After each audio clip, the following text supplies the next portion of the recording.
This is for the warp. You can tell that it's trying to follow in the footsteps of FTL because it's only one letter off. But it is a pretty different game.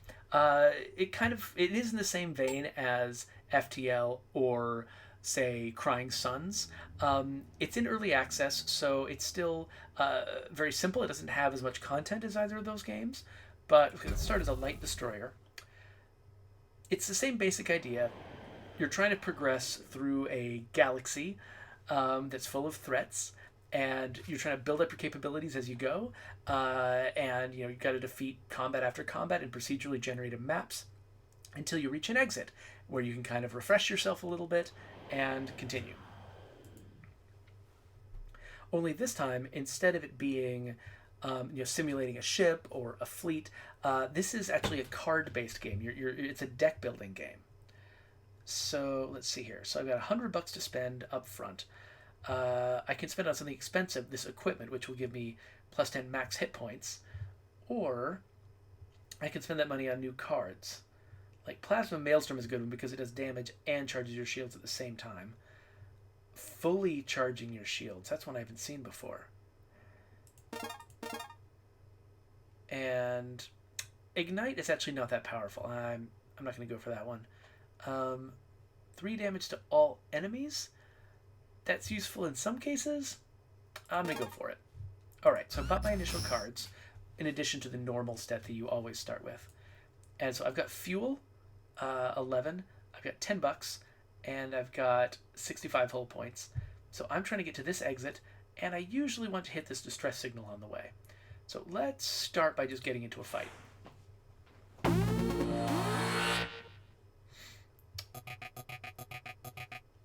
Oh, I forgot. I turned off the music because I was watching a TV show at the time. Let's turn that back on. I think it'll probably kick in on the next battle.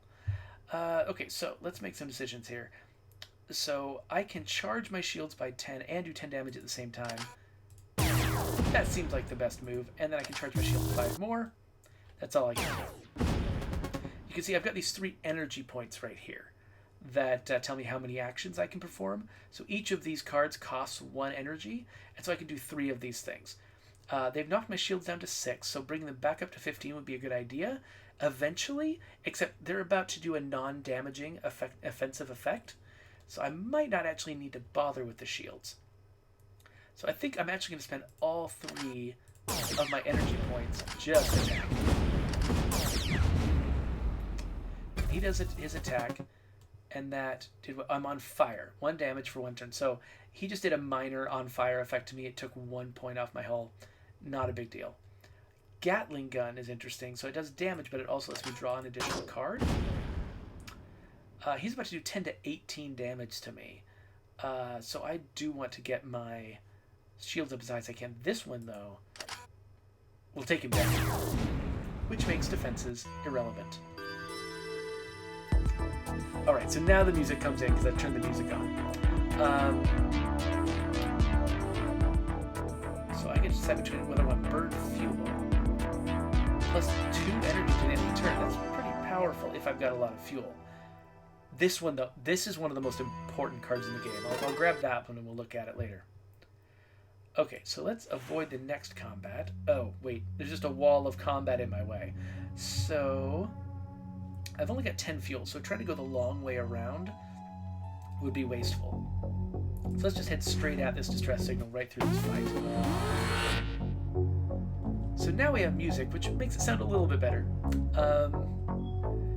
Okay, so we got 2 guys attacking me, 1 using their shields, which means they're probably going to attack me next turn. So I'm using my plasma burst on them, and then put up my shields against the other 2. Okay, yeah, so they are attacking next turn. So let's use my Gatling. Let's see here. Oh, I don't actually have enough. Well, let's see. Let's use this on them. Ooh, negotiations. Okay. So I'm going to use negotiations, which changes what all the enemies are going to do. So right now I've got 2 that are doing damage and 1 that's not. I use negotiations. And now they're all going to be charging their shields. So now they're not going to be attacking me this turn. So I can do damage to this guy. can fully charge my shields. And now I'm ready for the next turn. So I've got Plasma Burst to use on this guy, so let's take down these shields. Let's use Plasma Burst to remove this guy. Wait, what? Oh, I didn't notice his shields. I thought I could take his whole hull down, but I forgot his shields. So I guess my best move is to take him out of the fight. Alright, cool. They didn't do enough damage to cause serious harm. But okay, let's use negotiations again. I've survived against a boss with very slim health just using negotiations on them again and again and again. Okay, let's do some damage. Do some more damage. And charge my shield at the same time. And then negotiations again. As long as I can keep drawing cards and I keep having negotiations in my deck, we're good. Oh, this is one that does 3 damage to all enemies. And then this targets a single enemy. And so I could use these shield charging ones, except my shields are already at max, so it's just a waste. So I'm just going to end my turn. Sometimes if you have more room in your energy pool, deciding not to play a card and just ending your turn early can leave you with extra energy for the next turn. So I'll use the Gatling gun. Okay, they could actually do enough damage to damage my hull here, so unfortunately there's nothing I can do about that. So let's just do, wait. That's 5 per energy. Yeah, okay. Yes, it did damage my hull. So, and my hull, I have not really found a reliable way to heal my hull. Occasionally, I think you can get a very rare card that does it. There might be occasional random encounters that let you heal your heal your hull, but they're extremely rare. You basically assume this is the hull strength you're going to have when you face the boss. So you want to avoid losing hull strength as much as you can. So negotiations. And plasma wave. There we go. For the win. For the world. Okay, let's see. Plasma charge. 3 damage for each plasma card in your hand. I do have multiple types of plasma cards. I've been collecting them. Crypto active. Transfer each enemy if the boss gained 20 credits. Deactivate. I think deactivate probably means I can only use it once per battle. I'd rather use this. Okay, so let's go for this random encounter thing. Oh, hailing colony. Okay, so I just need to take something to the warp gate, which is where I'm headed anyway, and I decide what prize I want to get. Let's... I don't think I grabbed the card that costs fuel, so I'm not going to bother with the fuel. Let's see what equipment they have. Matter converter. Each time you discard a card, gain +1 energy. Can I discard a card? I didn't know that was a thing. Alright, here's a space station. Okay, I can buy stuff. Panic crew. 3 damage and changes their intent. This is like negotiations, only it's for 1 enemy. And it does damage and it costs. I also... Okay, let's grab another plasma wave and another plasma charge. Let's grab everything. And then I can also buy some fuel. Lots of fuel. Just use the rest of my money on... Oh, wait. Let's just buy all their fuel. There we go. And head this way. You found a crate in the middle of nowhere. Could be something valuable. Yes. So far, these have always been good. Okay. Good-ish. Here's another random encounter. Let's do this one. Oh, okay. It's one of these.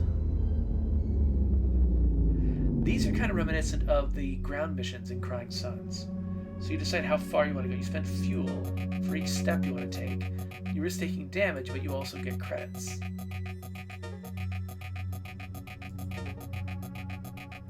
Okay, so that was kind of costly, but got a bunch of money. Sometimes they also give you a card at the end. Alright, so let's hit the warp gate, and this is where you fight a boss. So it looks like this guy, he's charging his shields, he's already got 10. Big, lots of hull. Okay, so I can get into this guy, optimize my shields, damage his shields. Okay, big attack coming, which would beat my shields, do some serious damage, but I've got negotiations. So now he's just going to be charging his shields some more. So this is 3 damage for each plasma card in my hand. So right now I don't have any other plasma cards in my hand, so it's going to do nothing. Some credits at least. Yeah, that did absolutely nothing. But, I'm going to have to turn.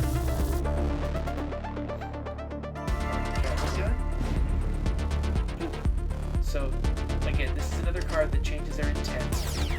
They're going to be charging their shield some more. And now I can actually damage their hull.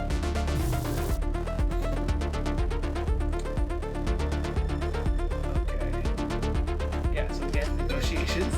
I'm just going to keep changing their intent. Basically fighting a battle with wits here.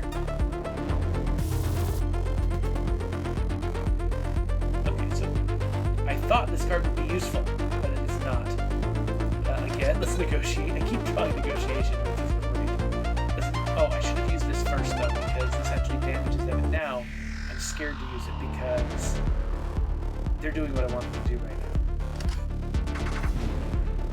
So really, that's kind of it. Kind of treading water there. Because I keep changing their intent to defense, it's hard to stay on top of them. So they're going to be doing a bunch of damage to me, and this time I don't have a way to change their intent, so I'm just going to do as much damage as I possibly can. And now they're doing hull damage to me, so that's not good. So now I've got a handful of plasma stuff. And they're going to attack me, so okay, so I've got to do one defensive thing I can do.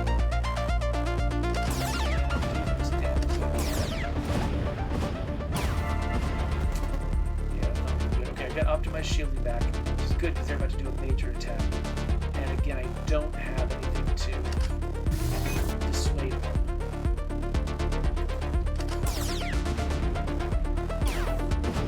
Oh, yikes, that was bad. Okay, he's going to go to defense. Not do panic crew.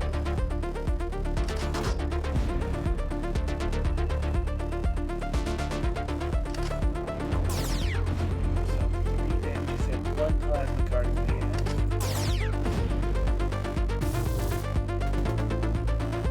And attack. I don't have a way.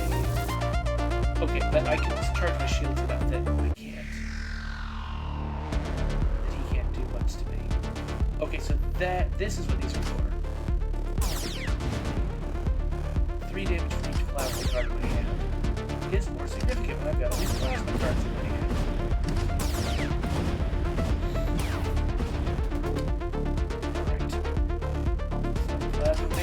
Charges the rest of my shields. 3 damage for each plasma card. Now he's charging his shields again. Don't want to use negotiations. Thanks for coming back, by the way. Card that I haven't seen in a long time.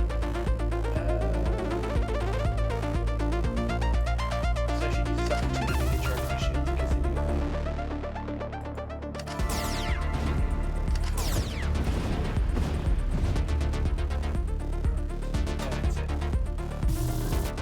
Haha, minimum shields. Okay, so he's going to attack me, but can't get through my shields.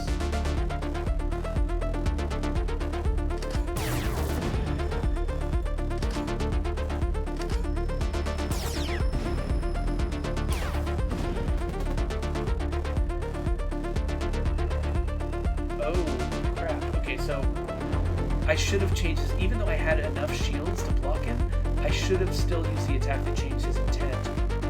Because I don't have any shield cards this time around, So this time he can actually get through to my hull. Oh, but now I can change his intent. Okay, good. So, maximum damage. What do I have here? So I can charge my shields.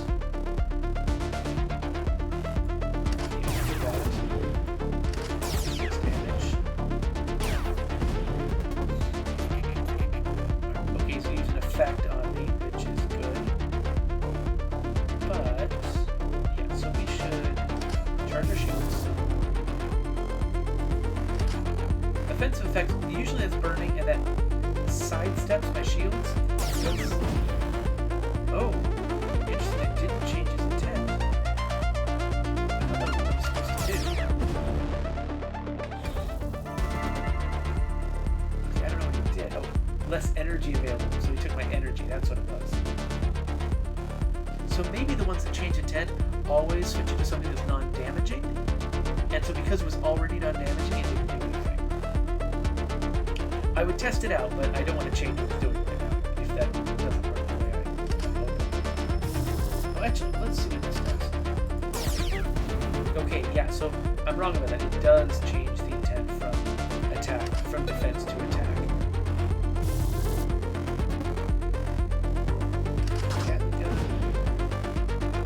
Shields are already max. Change his intent here. So close.